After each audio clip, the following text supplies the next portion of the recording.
Chris Fallica joins us from Fox Sports. He is the host of the Bear Bets podcast, both college and pro football versions. Good morning to you, sir.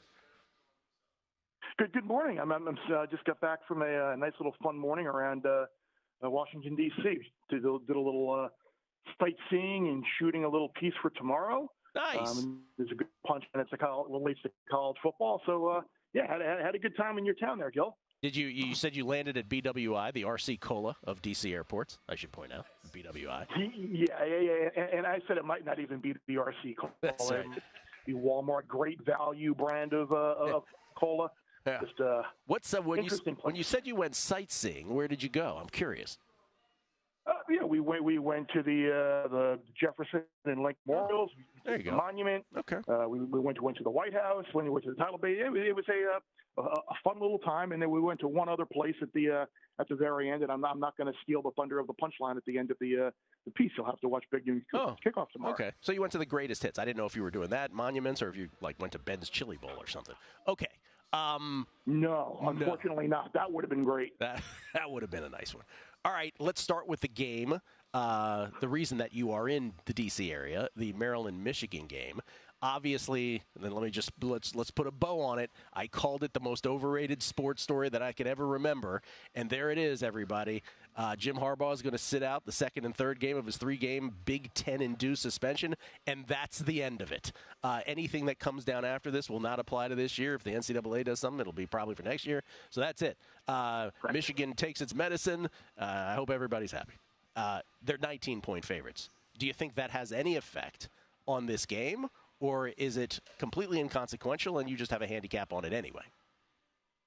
I think it's completely inconsequential. I mean, talking to the guys last week when the news came out that Jim Harbaugh was going to be on the sidelines during the game, and Brady Quinn and Matt Leinart both said, hey, all we're looking for as a quarterback is someone who's given us the play. Just let us know what it is, and we'll go with it. So I don't think it has a real impact. You'll have both coordinators are there. Harbaugh's been with the team throughout the week at practice, so he's not there for 4 hours on the sideline or whatever the game may be. But I would disagree that it was an inconsequential story and a lot to do about nothing, because I think what we saw yesterday is kind of telling, that Michigan all of a sudden said, "Oh, okay, we'll drop our appeal. We'll 3-game suspension, regular season. He won't coach this week. He won't coach Ohio State. And if we make the Big Ten championship game, he'll be back." I think it feels like there's more there. It almost feels like the Big Ten was like, okay, here's X, Y, and Z, which maybe we have in evidence that ultimately could come out later and maybe be more damning and more damaging.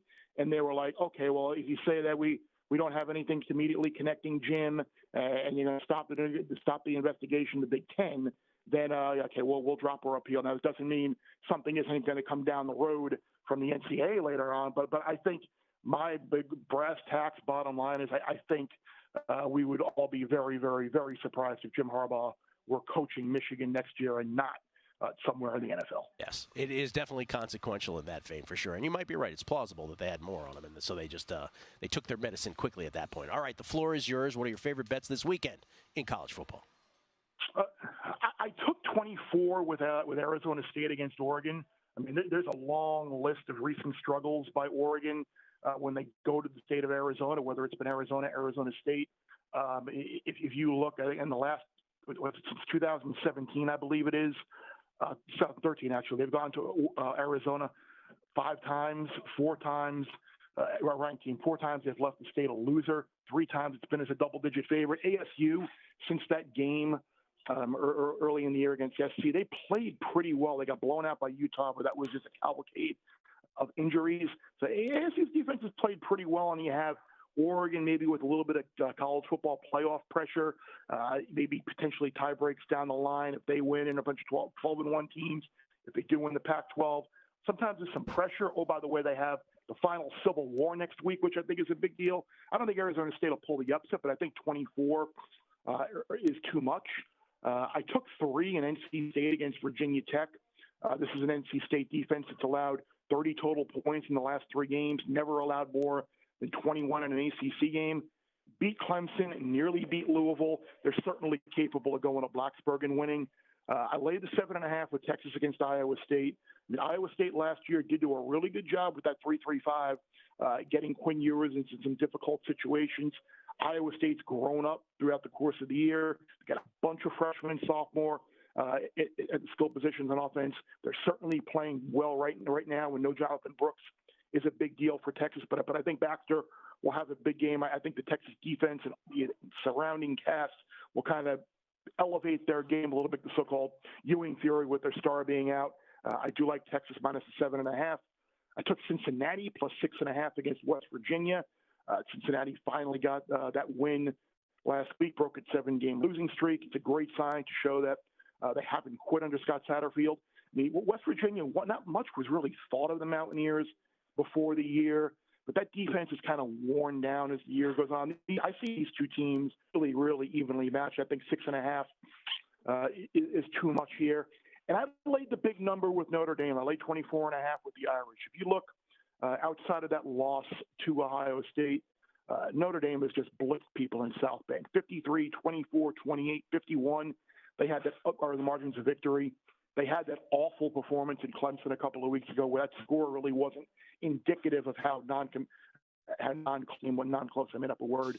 But it feels like a great spot where Notre Dame, off of the idle week, come home, final home game, a weight team that has struggled mightily to score points all year. 21 is the most they've scored in an ACC game, and that was with that miracle finish against Pitt a few weeks back. I just see no way Wake can keep up offensively.